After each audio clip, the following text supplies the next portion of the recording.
What's up, everyone? Welcome to another episode of Forge for Greatness. I'm your host, Chris LaForgia. This podcast is for the builders, the creators, and the underdogs who are forging their own path. It's not just about the wins, it's about the process, the mistakes we all make along the way, and the moments that actually forge us.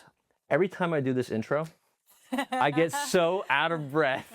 It's incredible. It's like now it's just a speech that you're used to. Like I'm thinking about doing without the intro. But anyway, today we have the honor of having on Alexis Abate. Thank you for having me. Nice to be here with you. You are a therapist, and I was telling my wife this morning. She's like, "Who do you have coming on today?" And I'm like, "A therapist." She goes, "Oh, good, you need it." 7 to my office now. Oh my God. So welcome to the show. Thank you. And you have a lot of stories to tell today. You've battled through some health issues in the past, some breakups, but you found your journey, which is therapist, mind, body, soul teacher, spiritual teacher. So we're going to get into all that. But before we do that, let's take it back to the year you were born. What year were you born? Oh God, I'm going to expose my age on here. Okay. 94. 94. Okay. So, all right. So 2000, 6-year-old Alexis, right?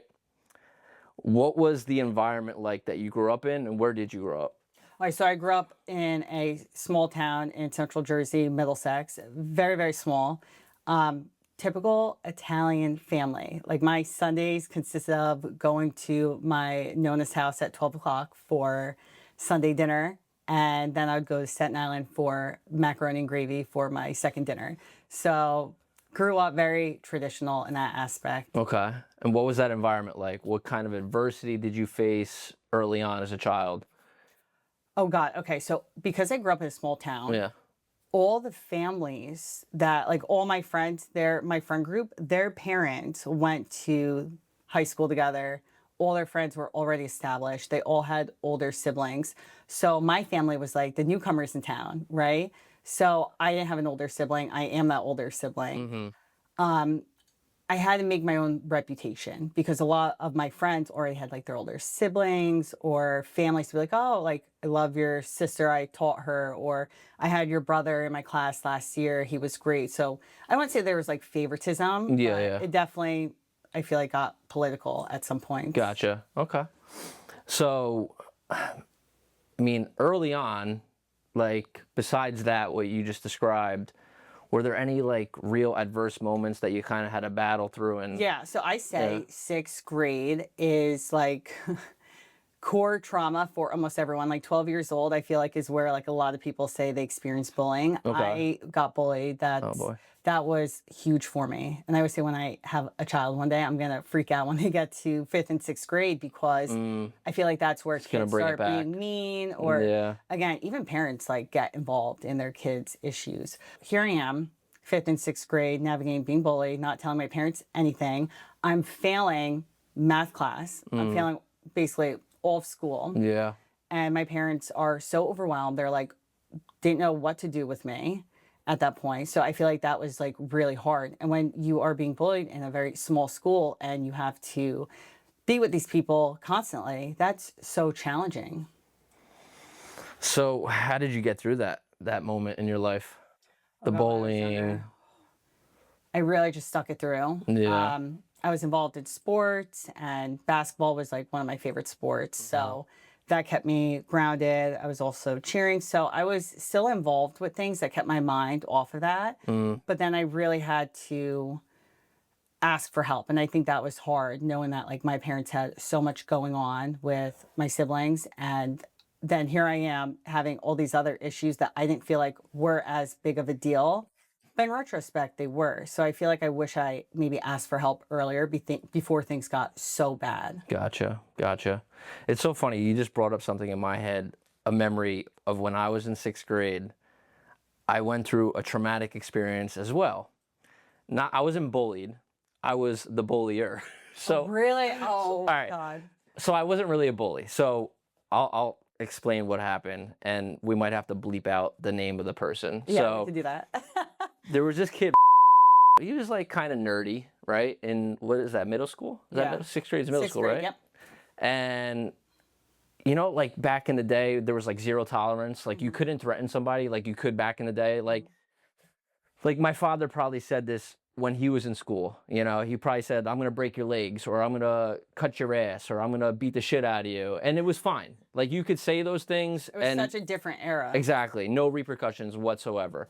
So we're sitting at lunch in the cafeteria, and I said to this kid, "I'm gonna chop your ass off with a knife." Oh, I was God. totally kidding, obviously. Did they send you to the psych unit? So, yes, this was the start of my. So you be my patient. Yes. So this was the start of my therapeutic journey, because this kid went home, told his parents what I said, and again, I was totally joking. It was just, you know, it just came out of my mouth. I'm young, like I don't know what the hell I'm doing or saying. And next thing I know, that night, cops showed up to our house, and I had to go to probation. I had to go to a therapist. I had to like make At pictures 12 years old. at 12 years Sixth old. grade. I'm telling you, So- someone has a story for everything in Dude, sixth it's grade. crazy. And, you know, that was a very traumatic experience for me at such a young age. So we kind of relate, not totally relate, but we both kind of went through So something how at did that you get age. through that? I did the required work. I went through. You just have to go through it. I went to probation. I did community service. I drew the pictures to show that I'm not a psychopath. Yeah. You know, and I got through it. But like, you know, I just thought of that as you were telling your story And about. now, like looking back, so I like to make like a spiritual meaning out of everything, and that's like a lot of my work. So when I look back, I'm like, all right, getting bullied at that young of an age, failing fifth grade math, and it's so funny because my dad, he went to school for mechanical engineering, so he is so smart with math, and then here I am like crying at the dinner table, being like, I can't even do multiplication. Yeah. But you asked for help. I asked for help, Yeah. and I think getting through that now, it's like almost that bullying had led me to become my own individual person, because that also trickled into high school. Same thing, where it's like, okay, if I wasn't included in something, I just go find somewhere else to be included. Yeah. And I always had like my core group of friends, Yeah. right? But I was always the black sheep. Gotcha. I always was my own individual person, if that makes sense. Okay. All right. So, switching subjects a little bit, what was your first taste of success at an early age? Taste of success at an early age. Can this be like college wise? Yeah, I mean, sixth grade to eighth grade to high school, even like, was there any success, any wins that you can recall during that time frame before college? Before college. I have to say, this may sound so small, but buying my first car and having, like, in high school, I would say. Okay. But middle school, such a blur. Yeah. I don't know. I don't think I'd be able to call anything from middle school, but high school, I think it was like working so many jobs and In order to buy your first car. Yeah. What was your first car? it's still my favorite car to this day. It was a 2003 white Ford Escape. Okay. Nice. Yeah. Nice. So you worked until you got the. Yeah, well, that comes the Yeah. old school Italian mentality of like work hard. And I Yeah. always say to this day, like money can buy a lot, but it can't buy work ethic. So I also so basketball being my grounding and like my escape throughout middle school into high school. I used to play, I was on like 3 teams at one point, and I was at like a pitchfork where it's like, all right, do I quit basketball to start making money and pay for my car, college, and everything? And that was like a really hard decision to make at such a young age. So I ultimately had to step back from playing to work. And when you tell a teenager, like a young teen, like this is what you have to do, that sucks. Yeah. Are you a Knicks fan? I don't watch basketball Okay, anymore, alright. but I hopped on the bandwagon with everyone. Gotcha. What was the biggest challenge for you during your childhood? And how did you overcome that? And how did you turn that into a successful story? During childhood, So I think it had to be with my sister. We always were so different. She would see black, I would see white, and then trying to see each other's perspective. Like we just were never on the same page with things. Now that we're older, it's a different relationship. But growing up, we were like so polar opposite. We would fight like cats and dogs. Yeah. We just like could not see eye to eye on things for the life of us. So I think, Are you close in age? yeah, we're a year apart. Okay. So I think that was one of the biggest challenges, was trying to grow with my sister and instead of like growing apart, try to grow together. Yeah. But it was so hard to get on the same page. And it costs a lot, again, to Italians. Like we both are very stubborn in personality. We want everyone to see our way with things. Just trying to get on the same page growing up, like it was almost like nearly impossible. Yeah, yeah. And that was like really hard for a close family, like putting us together. Sometimes like we couldn't be in the same room. Oh boy. Where are you guys at today? Are you guys close, or are you guys? Yeah, we're close now. She's pregnant with Okay. her first child. Nice. So Congrats. I feel like babies do, I hate to say this because they can tear people apart, but I feel like my siblings are starting to have children now, so it's bringing all of us so much closer together. That's awesome. They do that. But Kids do that. Yeah. It's hard because, again, when you're in a small town, you're on the same team, so everything, fighting with your own family, that was like really hard to navigate. And then having parents that really didn't know how to fix that, right? They tried everything, and we just had such a, like, just like a unique relationship. And it's hard because then looking back in middle school, like we were so close. She was sick. She went through all these health adversities. What did she have, by the way? They don't know to this They day. don't know still. They never figured it out. Wow. And she's still dealing with like her own health issues to this day too, completely different. But you know, growing up, it was just like, it was so hard and feeling like misunderstood by my own family and then people from like the outside. So I always felt just misunderstood throughout my whole life. Gotcha. Now, before we transition into your journey as a therapist, do you want to touch on the health issues that you encountered? To me, you edit a lot Yeah, of these things. Well, I have to say no. No. I have to say no. Don't cut out things. Like most of it's been like very fluid, like from start to finish, which is great, you know, but I can edit. Yeah. Okay. Yeah. It really doesn't, because I feel like, I guess it depends on like what questions. I feel like a lot of my journey started with going through the breakup, leading to the spiritual awakening, and then the health issues coming after that. Okay. All right. So going into college, right? Where did you go to college? West Virginia University. Nice. And what did you study? Psychology. Psychology. Okay. So talk about the start of that journey, studying psychology, West Virginia.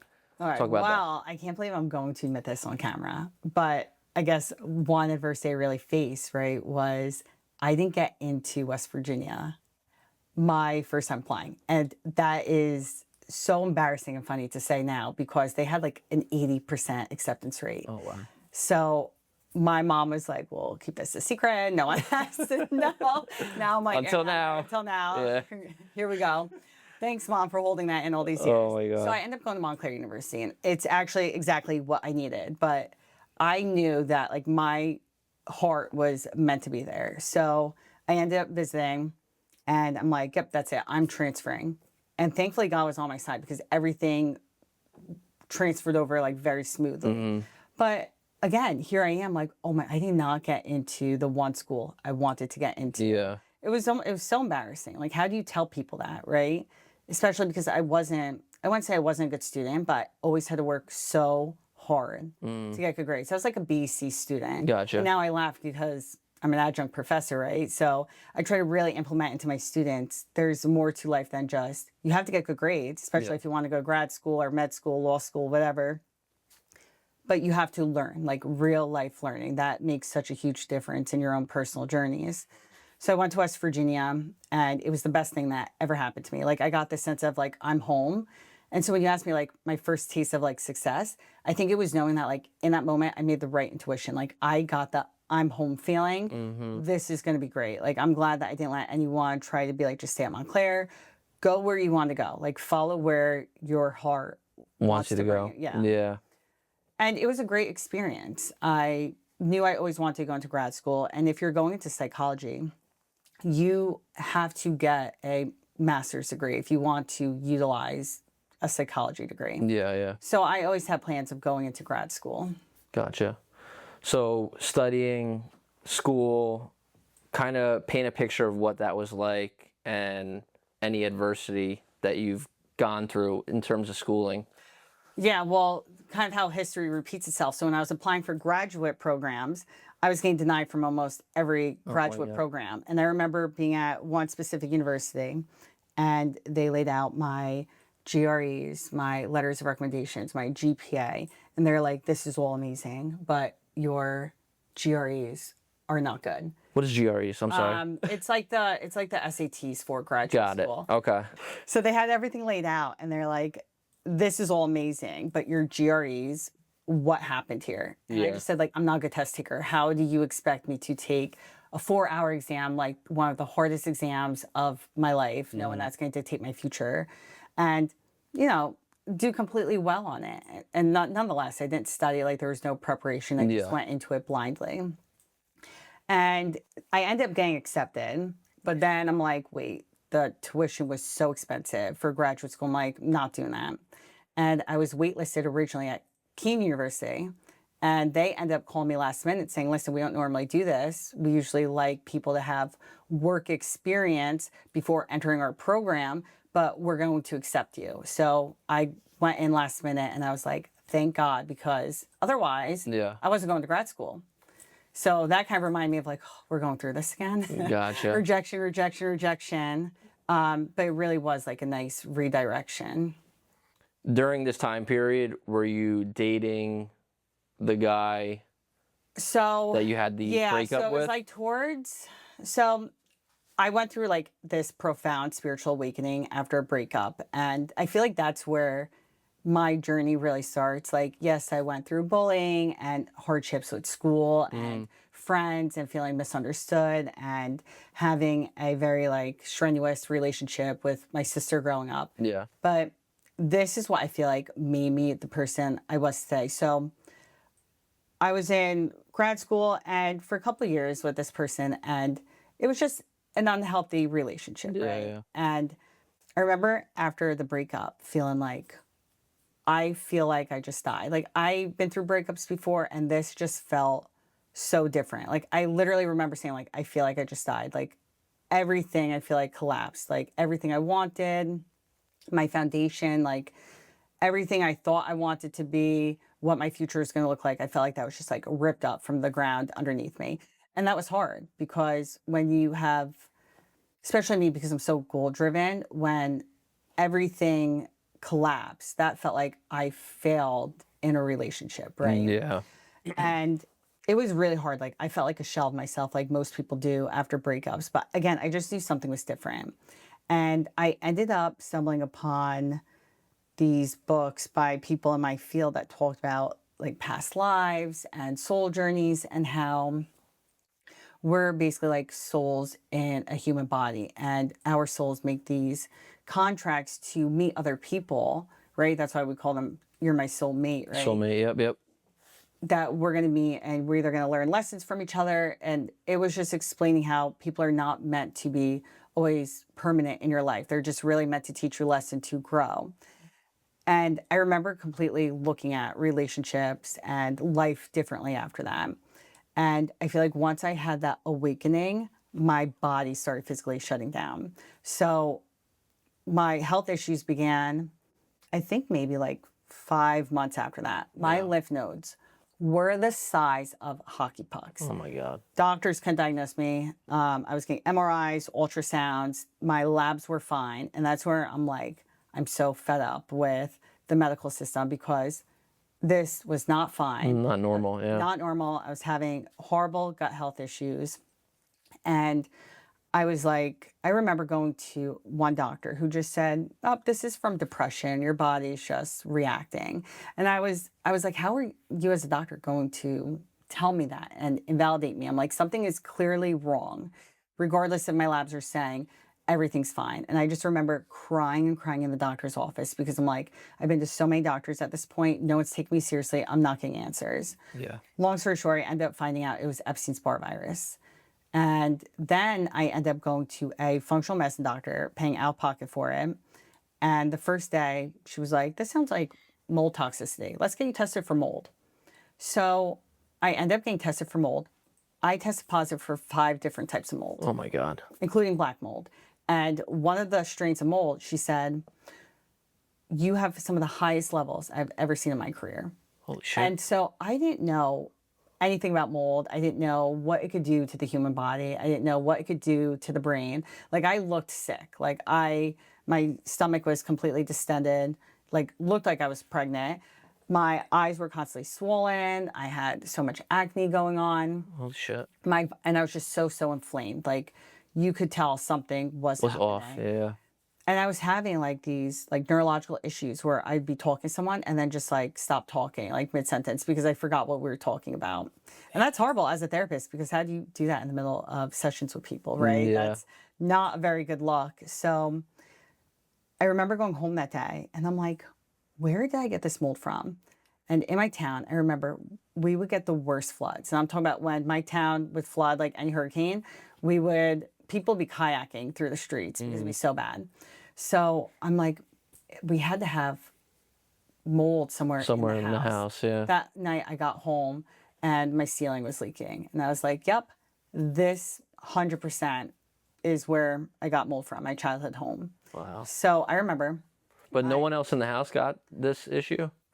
No, I think it's the, again, Italian mindset I'm blaming it on, that they're just like, oh no, that's not that they were invalidating it, but I don't think they really took it seriously.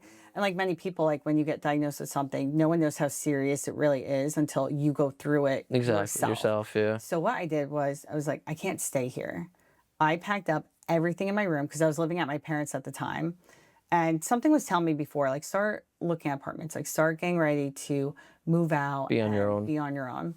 And I packed up my entire car. My parents were in Florida. Didn't tell them, packed up everything I had, put it in my trunk, called my Nonna. I was like, I'm going to come live with you for a couple months. And she, old school Italian, does not know what the hell's going on. Yeah, yeah. And that night, I swear to God, I had an outer body experience. I was in my bedroom and I just remember like this black entity coming out of me. Don't know what that spiritually or physically represented, but it was the craziest moment of my life where I was like, what is happening to me internally, externally? Again, now I'm like, this is like another spiritual awakening I'm having. Like, this all has to mean something. Yeah. And now looking back, mold, it grows in environments where there's maybe toxicity where it's not supposed to be. And I really took that as like a metaphor for being in relationships around people that were not good for you.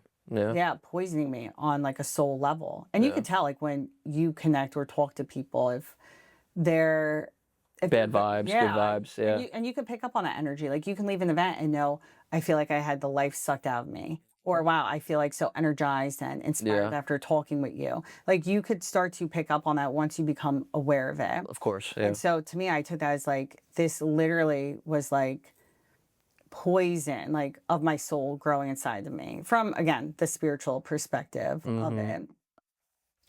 But I just remember being like, oh my God, now I have to change my diet. I have to go find a new place to live.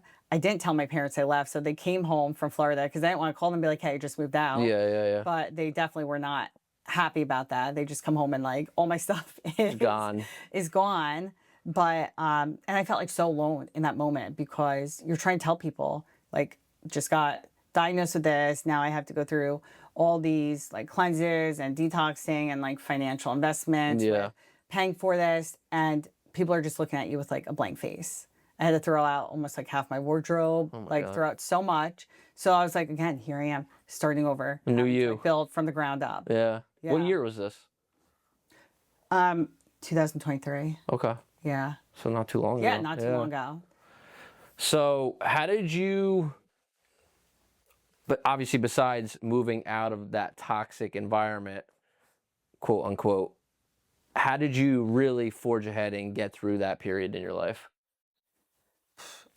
everything in my environment had to change, including mindset. I think What was like the moment where everything kind of just switched for you? The forging moment, we like to call it on this. I had to, honestly, I had to really truly take a good look at myself and be like, you have to be your own light in darkness right now. Like, no one's going to get you out of this besides you. Like, no one is here to understand you. No one's here to validate your experiences, all besides you. And like, you have to go through truly like purging from the inside out to rebuild yourself. And I call it almost like the hero's journey. Yeah. Because you really have to, again, forge your way through these hard experiences. Like, you can listen to so many other people and get inspired, but like, unless you go through that and gain that personal wisdom, that's something you had to do. And I realized I had to do that and realize what it's like to start over from relationships, everything I thought I wanted, who I want to be with, to now creating this version of myself that now is like, okay, everything is deeper than surface level. There is a spiritual and symbolic meaning for everything that we go through. Every hardship, there is a lesson in that. Yeah. And my forging moment was really like, there's a lesson you have to learn in all this darkness. And how are you going to be the light and then help others? And I think that's like what my biggest success is now, is being able to empathize with others, whether they are being bullied, they feel like, again, people misunderstand them. They are dealing with health issues that maybe no one's taken them seriously with. Maybe they are in these toxic relationship cycles that they can't break out of, whether it's like codependency, they are around people, whether they're trying to fit in. Because I'm going to be honest, I think a lot of people are so afraid to be by themselves, heal, grow, and actually learn who they truly are. So they stay in these environments, these relationships with people that give them a sense of identity. Yeah. Like, I really don't think people understand that it's okay to break away from the life that you thought you wanted, the image you thought you wanted to have people look at you to recreate a new identity or just like a new life that feels more authentic to you. I love that. 2 questions for you. So, what are the top 3 lessons that you've attained during that period? And how did those lessons help you? And when did the therapy, being a therapist journey really begin? So my therapist journey began, I've always intuitively knew I wanted to be a therapist from a young age. And I Yeah. think that's because after like the bullying throughout like my younger years and finding my own groups of friends, and again, having my core friends who I'm still very close with to this day, like all my childhood friends were still very close. Shout out to Eugene. I actually didn't grow up with Eugene. Oh, okay. He was actually more of like post-college. Gotcha. In our 20s, we had fun down the Yeah. shore together. And so I always knew I wanted to be a therapist because I got to understand people from such a young age and be part of like different groups and cliques. And I always felt like I just had a good read on people. So I'm like, I never want people to feel alone like I used to feel or misunderstood. So I'm going to be the person I needed growing up. And throughout like this journey, if you told me, now I've accomplished everything I said I was going to do in my career. Let's just put that out there. But if you told me I was going to be incorporating the mind, body, soul, spirituality, like all what people consider like holistic woo woo, I would have been like, I don't believe you, until I went through this, because one of the lessons I learned is that there is a mind, body, soul connection, 100%. You cannot have a healthy mind without a healthy gut. And that's something I'm still trying to work on, is Yeah. everything is your environment, whether it's diet, the books you read, the TV shows you watch, the podcasts you listen to, the people that you're hanging out with, the dinner tables that you're sitting at, and whatever people are talking about, you're consuming that. That is a part of what makes you internally as well. And so I take that as like the mind, body, soul, 100%. And I implement that now in my practice. And I find great success with it when people are like, wow, there is a more profound connection between like what we can't see and what's beneath the surface. Yeah. 2 other lessons? That was 1 lesson. That was a big one lesson. Having my own identity and creating something for myself, not relying on a friend group, a relationship to give me a title. Again, I think we are so used to Clinging to people and titles. Yeah. And I think one lesson I had to learn was like, be okay with just being an individual, like who you are. You don't have to be what your parents expect you to be, what, society tells you that you have to be. If you want to go start a podcast, go start a podcast. Who's going to stop you? Right? Because I feel like a lot of times that comes from societal conditioning. And I think one lesson was like, I had to unlearn everything and again, recreate myself over and over again. And I think the third lesson would be like, when your foundation does collapse, like I call it an ego death, like when, again, everything you thought you want to be gets ripped out from the ground underneath you, you're just building like solid foundation now. So there's always a death and rebirth process. So when one door closes, there is going to be a new door that opens simultaneously. Multiple doors. And it's navigating that transition. And we're always transitioning. Like, again, whether it's through marriage or having kids, it's a new identity, a new routine, a new creation. Again, it's all about creating. You got to unlock the next version of yourself. That's actually something that John Macaluso said on the last episode I just posted. He said that now that you're a father, there's another version of Chris LaForgia that you have to unlock. Yeah, and it really is. Yeah. It's truly all about creating yourself like over and over again and rebuilding on all those versions of you. Because I think a lot of people too are ashamed of their past and experiences that they've been through. But how I always say, never leave a situation empty-handed. So even if the worst possible thing has happened to you, how are you going to make something out of it? Like become the own alchemist of your life. Someone, takes something away or throws you a curveball. All right, make something from it. Love it. So as we're sitting here talking, again, my mind always goes to like TV shows or movies because I'm in a creative business. So I'm thinking of Sopranos. Dr. Melfi, Tony Soprano. And when you said before, like, I could really get a read on certain people. At the end of this episode, I want you to give me my reading. Because you're sitting there right now, right? Like, obviously, the spotlight's on you and you're telling your story. But at the same time, I know you're analyzing and reading me. And so when I also say, like, a spiritual journey, I also started working with a mentor, who's helped me navigate like my spiritual gifts. And one of my spiritual gifts is dreams, right?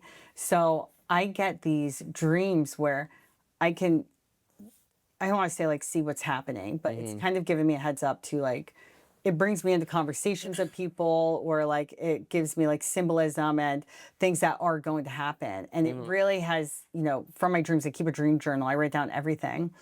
It has strengthened my intuition so much where like I can sit with someone and I'm like, I feel like I can read you and also feel what you're feeling in the moment. Like, it's so easy to pick up on people's energy now. And I think that's also what makes me like a great therapist, a great coach, like a great clinician in general, because I'm able to truly like feel the emotions of others. And I know that sounds very odd, but I really do feel like it is a gift from God. All right. What am I feeling right now? What's the next question I'm going to ask you? I think you're like, give me more of a sad story.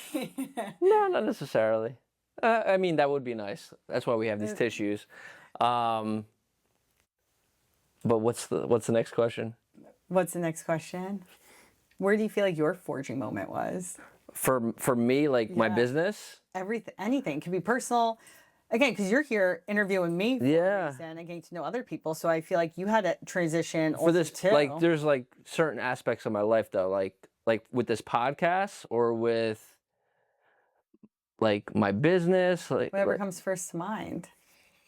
The podcast, like I said, like I mentioned earlier, it's when we moved into this house, when my father-in-law and I created this studio. I'm like, all right, now's the time. Like I've had this podcast idea on the back burner for so long, for years. And I listened to podcasts religiously, like Andy Frisella, Joe Rogan, a bunch of names. Lewis Howes. Have you ever heard of Lewis Howes? No. Very good. Very, very, very good podcast. Kind of like right up your alley. Oh, okay. Yeah. I'll have to listen. It's called The School of Greatness, the podcast. Yeah, so that's how this started. But if you ask me about my business, I mentioned this on an earlier podcast that I was always in the restaurant business, and a guardian angel came into the restaurant one day, and she ordered a bottle of water and looked at me, and literally said nothing else but, "You look like you don't belong here." Like nothing else. That was it. Didn't say anything else. She paid for the water and left. And I was just like, that was like an awakening moment for me. Is that what you were feeling at the time? Yeah. Yeah. And then I was just like, you know what? I think she's fucking right. Like, I think I need to do this full time. Not like podcast full time, but like the business that I'm in, video production, social media. So that was the moment, the forging moment, like you asked, for me to really go out on my own and do my own thing. And you know what? It's so interesting because I think we're all looking for that green light moment where someone's like, just go do it. Yep. And maybe for you, that was it. But because you were so aware of like, I need to make a change, like we feel it. Like, I truly believe that like we know when something is about to shift or change in our environment. And also, I worked in the restaurant industry for so many years and bartending. By the way, best transferable skill ever. But bartending or because I'll do like private events actually sometimes too. Add that to my list of things that I do. But I never got into bartending though. I don't know. Like, you ever seen the movie Cocktail with Tom Cruise? No. Oh my God. I am so bad. If you told me, have you seen this movie? You gotta watch that. Unless it's like one of the Italian like mafia movies, then yeah, I've definitely seen it. But it's a bartender's movie. It's literally a bartender's movie. And like, yeah, like watching that movie, you want to be a bartender. But I didn't watch it until after I got out of the. But you learned so much about people through working in the restaurant industry. Yeah. No, 100%, 100%. So where were we? It was, my question was your forging moment and the guardian angel. Yes. So enough about me. Back to you. What was the biggest win for you on your therapy journey, being a therapist? On my therapy journey? Now that I'm in my own private practice, realizing, first of all, having like the best clientele caseload. And I think my aha moment was having people come back to me like years later being like, I feel so much better when working with you, and knowing that they can always come back to me because that means like I did my job to help them at one point in their life. Whether it was to, help them through getting through anxiety, depression, or just like that they're having to navigate their own forging moment, right? Because people are constantly changing and evolving, but knowing that like I made such a profound difference in their life and that they know they could come back when they need that. And I think also just like taking that leap of faith and being like, I'm building something for myself. When, again, I feel like I experienced so much rejection, either with schools, between jobs, that feeling of, again, not feeling like I fit in or belong, and then realizing like, no, you have to create where you belong. Like plant your garden and grow it, and what's meant to come will come. I love that. Biggest challenge and or mistake in your therapy journey that affected not only the business owner, you, but also you on a personal level? In my career. Okay. I think making decisions or rushing into business decisions without asking enough questions. I think that maybe came from knowing lack of questions, whether it's like how to like open up an LLC, taxes. Right. I think in the beginning I had a hard time with, all right, doing like the bookkeeping work and finding an accountant I also aligned with. So I think like the business side of running a business was really like a big struggle for me in the beginning. The admin stuff. And feeling like I truly believe I'm creating a path in the field of therapy, mental health, like mind, body, soul, like a new path on how people heal. So it's like, who do I look up to when I'm the one opening the pathway, right? So I feel like that's also been a little hard to navigate. Like, where do I go from here? Because I know I'm onto something. Building a community, building a space. Like, again, my social media, I remember it was like maybe like 2 years ago now. I was so afraid to post content. One of my friends, Nick, he's like, Lex, you just have to do it. Like, just post. And I remember, I think it was it last year and a half ago, where TikTok was about to shut down. right? Something where they were like canceling the app. And I literally said, I really wish I just did it. Like just start posting content to help people. Yeah. And I said, if it comes back, I'm going to do it.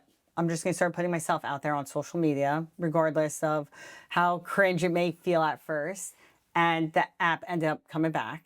And I'm like, right, I'm going to start posting.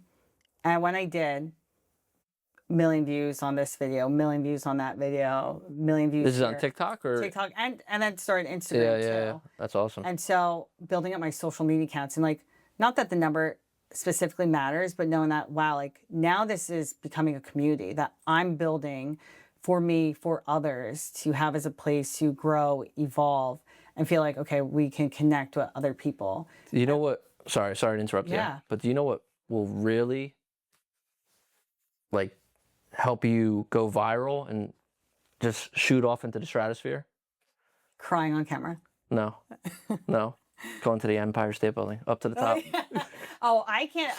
I'm already getting Shit's annoyed about crazy. like all like the memes. Yeah. I'm like, all right, we get the point. Oh my God, that's I crazy. don't know what the legal repercussions would be with that. That has. I think they were released already. Yeah. Yeah, They that's have to know what they're doing. I think maybe. Do you think it was a PR stunt? Like. I think so. one? I don't know. There again. How do two people get up to the top of the Empire State Building with no one seeing them, no security, Well, no, then I can tell nothing? you, female expectations for engagements are going to be. Oh, like 100%, sky high yeah. now.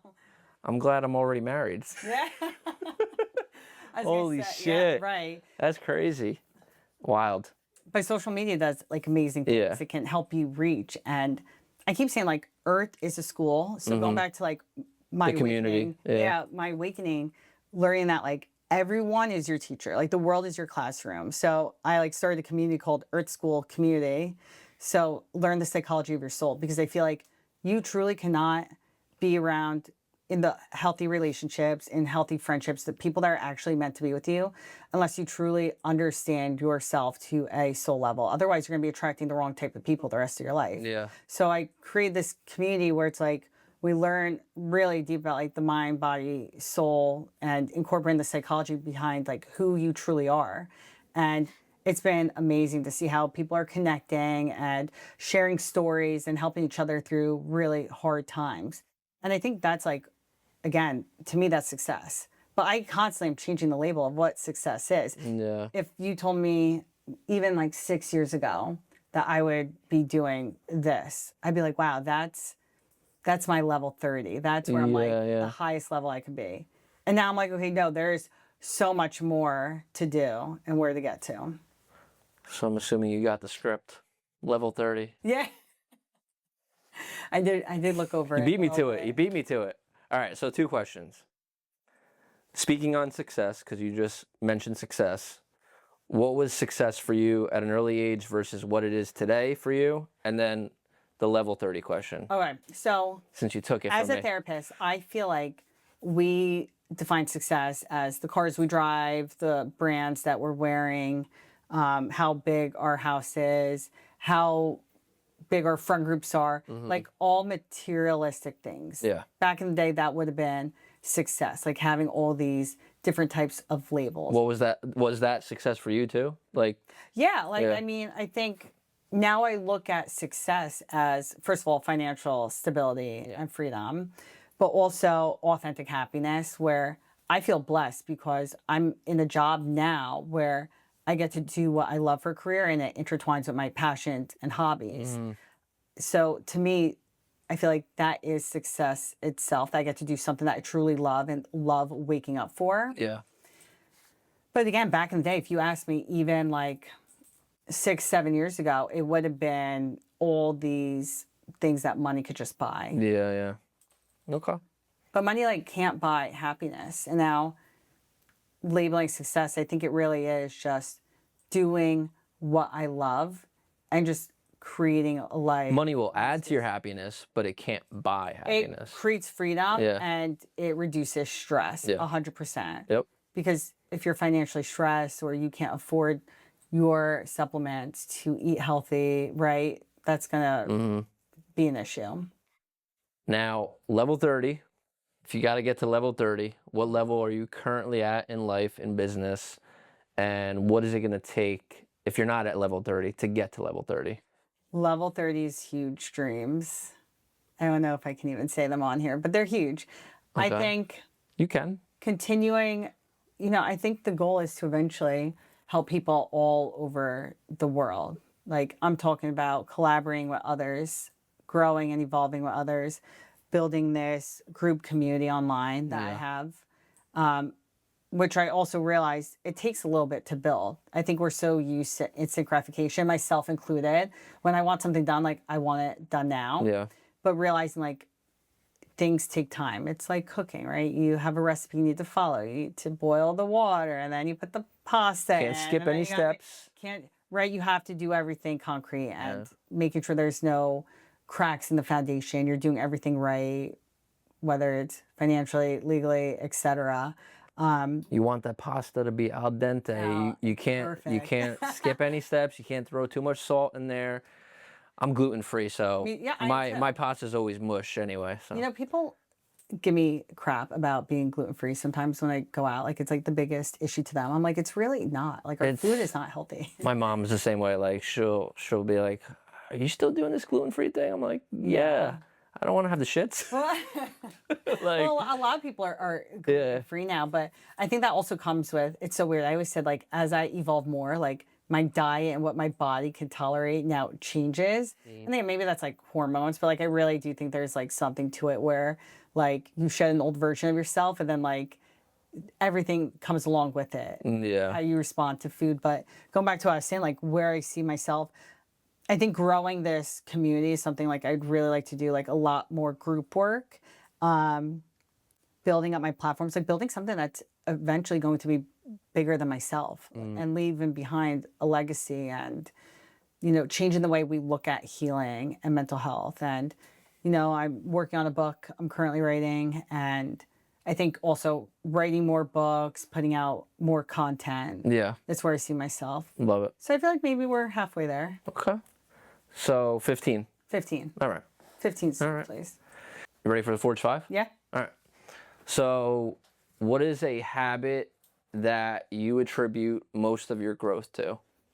My work ethic. Okay. From an early age. Like, I think that goes back to when you want something done.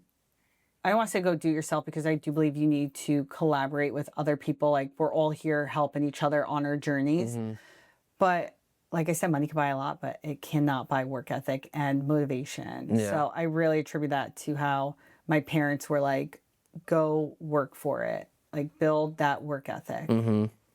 You mentioned what your father did for a living. What is your mom, or what did she do for a living? She just had, so before I was born, she will remind me of this till the day I die, how she was working for Goldman Sachs before she got pregnant with me. And then, but she didn't have to go to college. Back in the 80s and 90s, women didn't need a college degree to get these good jobs. Yeah. So she never ended up going to college. So she's had jobs, but most of the time she was taking care of us. Okay. Yeah. What is one lesson from your father that you've attained and one lesson from your mother? My dad that I've obtained, sometimes you're going to have to sacrifice, which I think it's very hard, like as a business owner too, that sometimes you're always working when you work for yourself, right? So you're never really like off the clock. And sometimes like you're going to have to say no to things that you really want to do to build long-term success and to get to where you want to be. And Did you see my face when you said that? yeah, you're rolling your eyes. Yeah. Because I feel like this, you probably understand. Yeah. And you're going to have to disappoint people. Like, you're not always going to be able to appease everyone. And I think that's like what's hard too, because understanding people, it's like you don't want to let people down. I think so many of us are, again, I don't want to say people pleasers, but we want to make our parents proud. We want to make our friends proud. We want to make those around us proud. And when you say no, it's like, wow, you have to like look at it this way. You're either going to disappoint yourself or disappoint someone else. So if you disappoint yourself, you better be okay with, saying yes to something that you really don't want to do deep down. But I think I learned my work ethic from him and just like building like concrete foundation. And again, having to sacrifice at the right time. Yeah. And from your mom? get to know people. Like, don't be afraid to walk in a room and, don't be shy. Like, she has such an energetic personality. She could talk to anyone. Yeah. So I think I really learned to just be like outgoing, make friends wherever you go. I struggle with that in Really? one particular reference. So if I go to like a networking event, not that I go to these all the time, but like if I go to a networking event, you get the name tag and everything, and you're I supposed can't stand that. and you're supposed to like go and like mingle with all these random strangers. Like it's very hard for me to, like with this, I'll talk all day every day, right? But like with a situation like that, Where you I feel just forced. yeah, I just hate small talk. yeah, yeah. Anyway. I was gonna say, like, I feel like we've been talking and it's like we've known each other forever. Yeah. But like with networking events in particular, I struggle with those. Like I can't.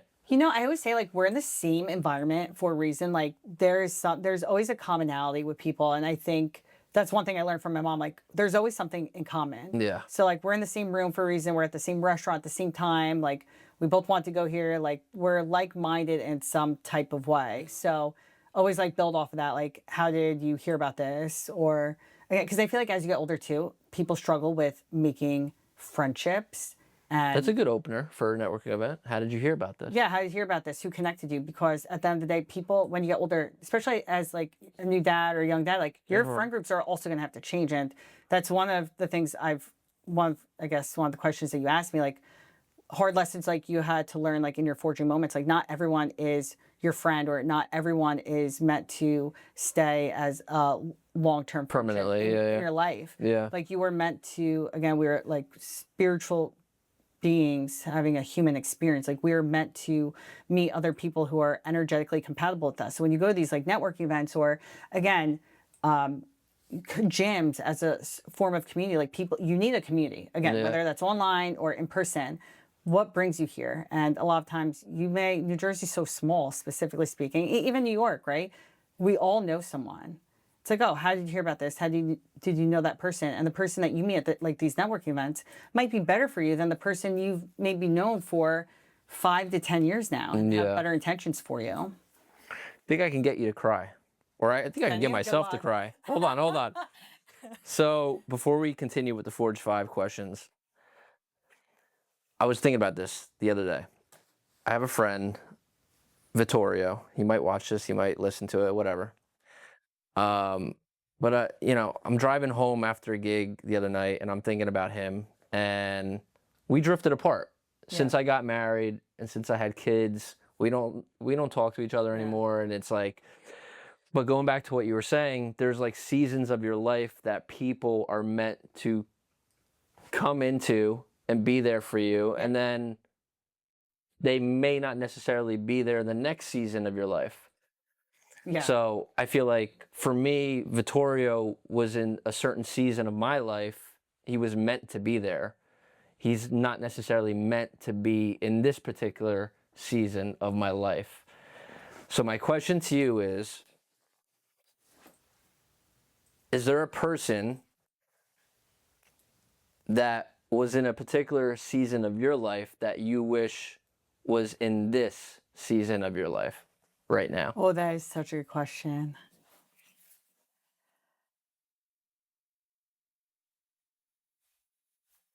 How do I answer this?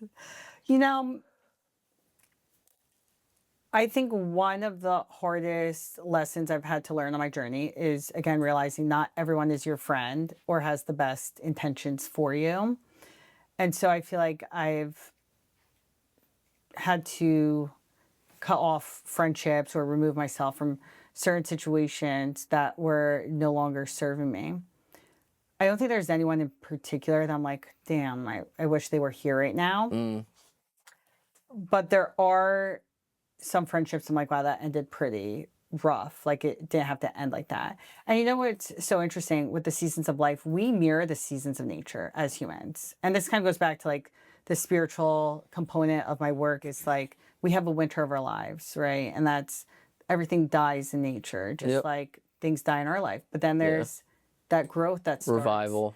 In spring and summer. In the spring, and it blossoms. And then the summer, like everything's in full bloom again. And we were not promised another sunny day, but we trust a sunny day is going to come back in the midst of winter. Like, I can't wait for warm weather.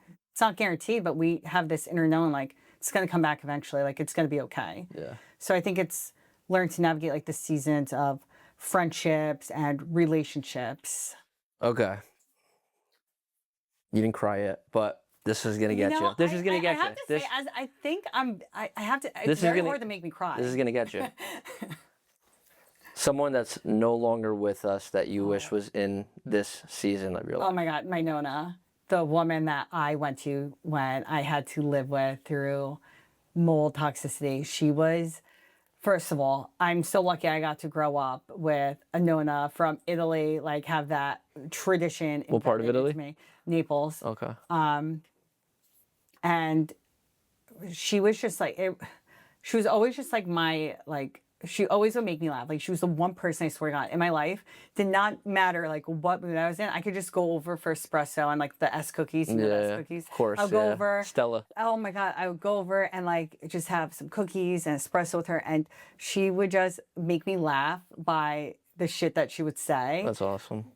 And now looking back at like some of the things that she would tell me, I would be like, all right, no, I like her so old school. Now looking back at the advice that she would give me, like it was prime advice, but she ended up passing in October of 25. So a few months ago. Oh, sorry. Right. And that was like extremely hard because I'm like, I lost like the one person that I was like, that's my person that I love so much and got me through such a hard time when I was dealing with what the hell is mold toxicity, you know, moving out and being on my own and, you know, trying to find a place to live. Like that's hard. Like, you know, first of all, house hunting is one thing, but apartment searching for me too is also like, I was so like picky, like where to go, but having to do all of that. And I'm like, thank God, like I had her there because In your corner. Yeah. Yeah. That's awesome. It was just so interesting. So like, I wish she was like here to also see like how much, you know, even in the last like 5 months, I know like recently lost her, but just see how much like I've grown like even this year. Like there's some moments I'm like, oh my God, like I would love to like go over and like tell her this, like what just happened, like good things are happening. And obviously she could see from a spiritual side of it, right? But to have her like physically here, like I miss her like so much. I love that. What is a failure that you're most grateful for? Failed relationships and friendships, I would say. Okay. Because when we let go, when we finally like let go of our old life or people, jobs, and those opportunities, like things that we truly try to hold on to,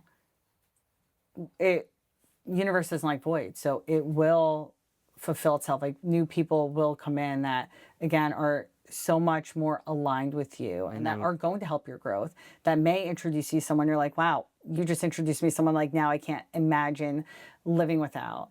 And I think also any failure in general, because I'm also someone who's very hard on myself, like be better all the time. Like every day I'm like, how can I be better than I was last month? Like always setting new goals in that aspect, which probably that perfectionism trait's probably not the best to have. And I'll be the first to admit that. Like that's something I'm working on. But knowing that when something doesn't work out the first time, just keep going. Like not getting into West Virginia University the first time, that doesn't mean stop here. Yeah. It doesn't mean like it's not going to happen. I do believe in that divine timing. So I think being grateful for like the failures, as much as they suck, and as much as like you don't want to be redirected, but you're going to have to learn to navigate those. Love it. What is one truth you wish you learned sooner? What is one truth I wish I learned sooner?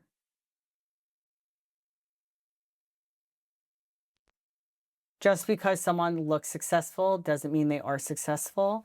And people may go to your face and act like they have the best intentions for you, but have a different agenda. Okay. Especially like I feel like in business or just like when you do something you're so passionate about and actually thriving in life, I feel like that does bring a lot of envy. 100%. Even people closest to you. 100%. I'm sure you've had people that in your corner that maybe not supporting you in ways that you thought you would, or maybe you're talking to someone, you're like, wow, they look like they have it all together, and then find out later, like, wait, they were very phony, or it's like very transactional, 100%. disingenuous. Yeah. Not everyone is a genuine soul. I think that that's something to also be aware of. What do you do to stay grounded when things get chaotic, things get really stressful in your life, overwhelming? Well, first of all, my meditation group is like my saving grace. I'm a part of a group of women, and again, very like it's like our mentor, and we practice our spiritual gifts and study together. But meditating has changed my life in ways that I can't even begin to explain.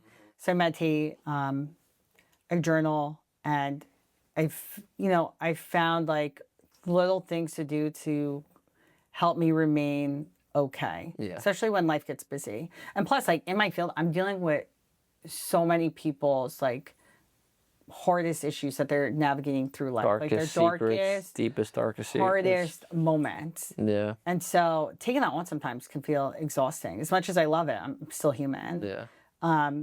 Or being in my own situations where I'm like, all right, now I have to be a therapist for myself. Like, how do I get myself out of like having so much anxiety, right? Or not overthinking things. So I think if you can just like learn to sit in silence and be okay in silence, like that's something I've had to learn, is just channel off, because you can't hear when there's just so much noise. Like it's like a water bottle. Like you can't see clearly when everything's being shaken like this, right? Yeah. Like you could see clearly once everything settles, right? So kind of love that. learning to do that with my mind. Yeah. And then also bring back to, I remind myself like life is like a garden. Like you're going to have seasons of your life where the garden, everything's dead, right? And there's not much happening. And it feels like really, gloomy and somber. But then there are going to be seasons where like things that you plant, Start to and nurture and water and take care of, like the grass is greener where you truly water it.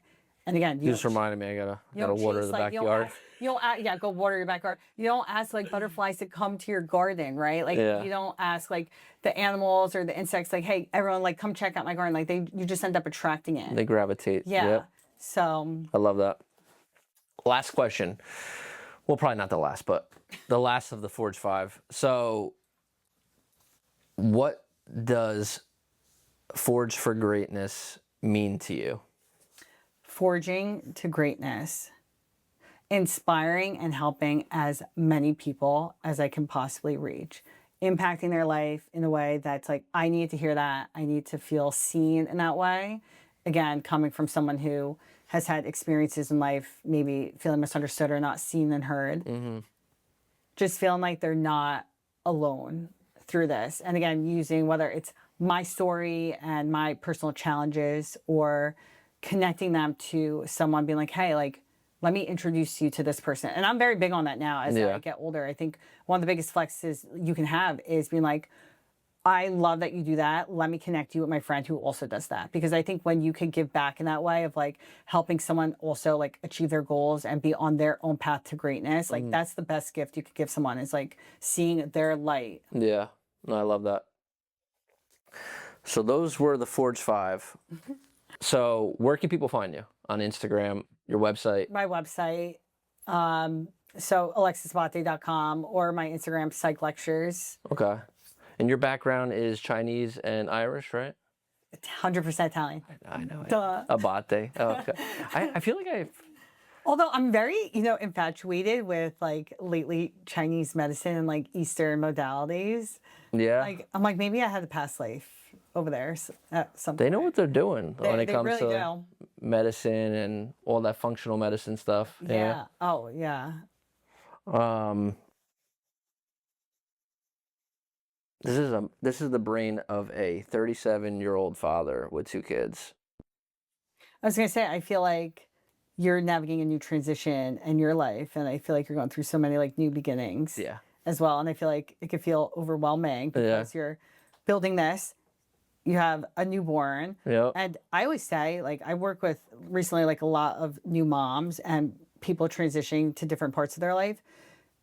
I feel like trying to now become like who you are and like on a new path, like you're going to be changing with your kids. Like I always say, like I feel like the first 6 years of having a baby, they're never the same because you're constantly growing with that child and you have to do it over and over again. Yeah. I feel like your life just changes drastically. Like, and being a father figure, like you're the provider, right? That masculine energy, Yeah. the caretaker, the provider, the rock for everyone else. So who does the rock go to? Wife, right? But at the same time, it sounds like you're going through just like a lot of new transition. Oh, trying 100%. to, 100%. create a new life and balance so much, it does become overwhelming. Yeah. And like I said before, when you're trying to create something that maybe no one else has created, like who is the person that's trying to create like a new way of like perspectives, looking at things, or a new community? Like who do you go to when, it's your vision? Talk more on the Earth community.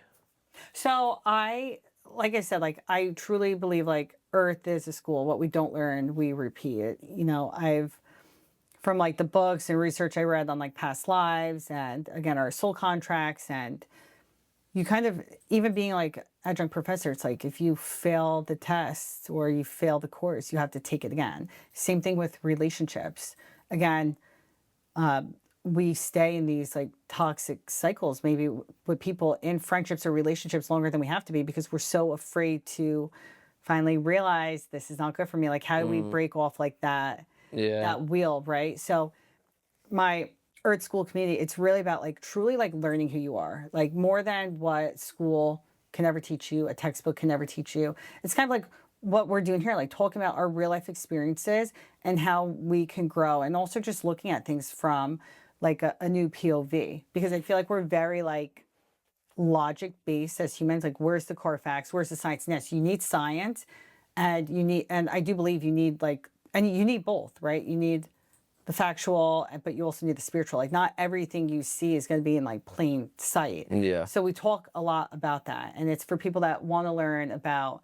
I'm big on like the astrology. I'm also big on like quantum physics, the pagan calendar wheel of the year, how we again mirror the seasons of nature. Talking about, some people have talked about their medicine, plant medicine journeys. I've never done that, but people sharing like their stories of how they got through these hard times and just helping each other like as we grow. Do you guys meet like once a month? Like how does it work? So I've been trying to do it like once a month. So at first, so right now I haven't put a charge on it. Eventually, I think once I build it up to something, there's going to be a fee to enter the group. Yeah. But right now, I've just been doing like these introduction groups online. And so we've been meeting like once a month. And on the Instagram handles, you can have like a little group. So I've been posting like messages in there for people to join. And people give suggestions, whether it's like teas that they could be drinking, how to heal something through like natural essential oils or like herbs, right? It's just really getting to know who you are like deeper than what like you see in the mirror. Love it. It reminds me of because I have psoriasis and I've had it since I was 6 years old. And there's a group, it's online, it's called Inspire, I think. So anyone that has psoriasis or something similar to it, they just... Is that why you're gluten-free? Yes and no, because of inflammation, but also I was getting an upset stomach just out of nowhere. And I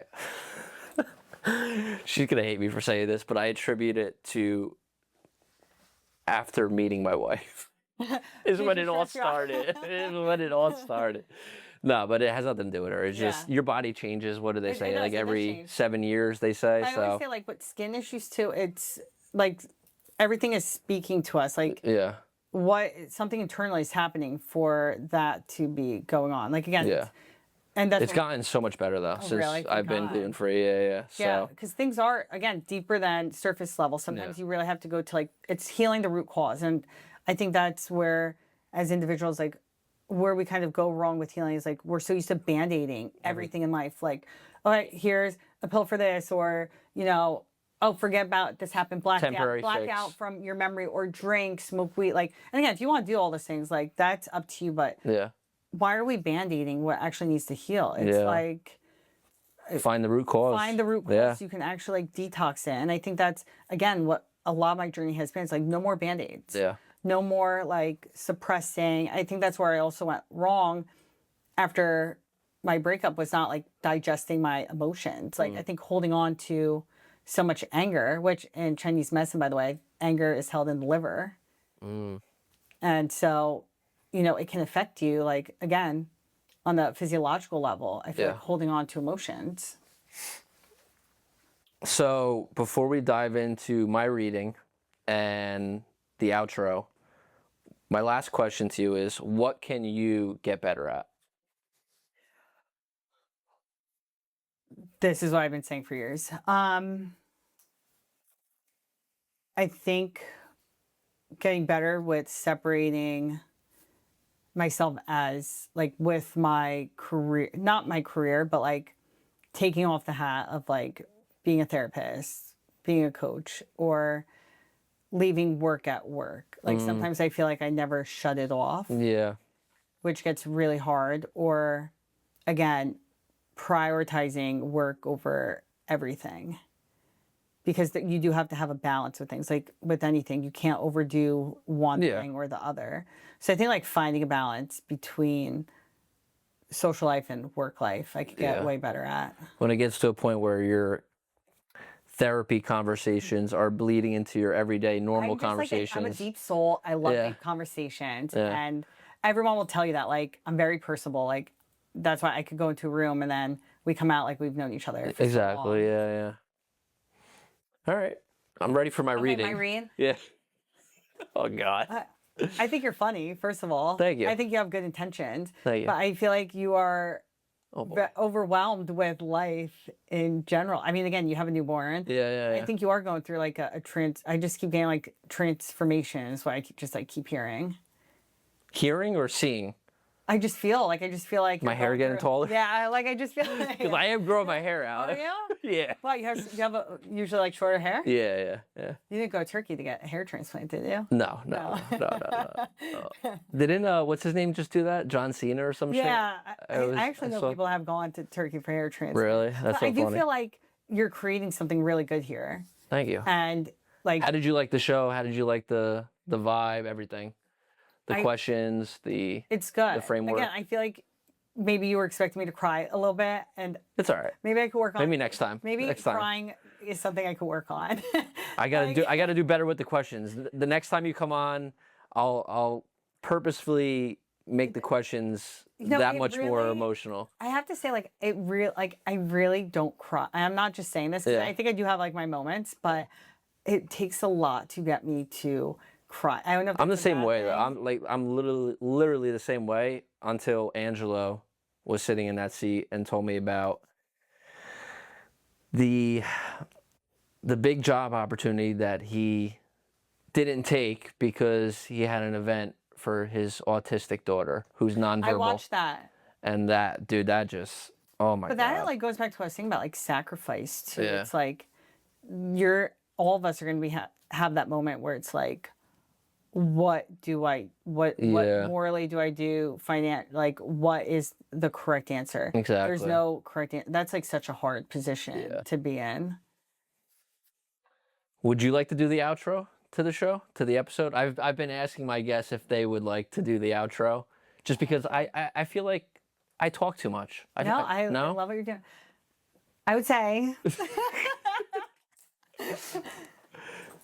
I believe we're all forging our way through something. We're all trying to get to greatness on a very unique level. I think all of us are trying to define what now success and happiness means for us, whether that's starting a family, buying a house, buying the car, or creating a community and platform for yourself. I think it's inspiring others to go through their own adverse moments in life and their own hard journeys, whether that is like a breakup, again, health issue that you're trying to navigate, balancing family, work, pleasure.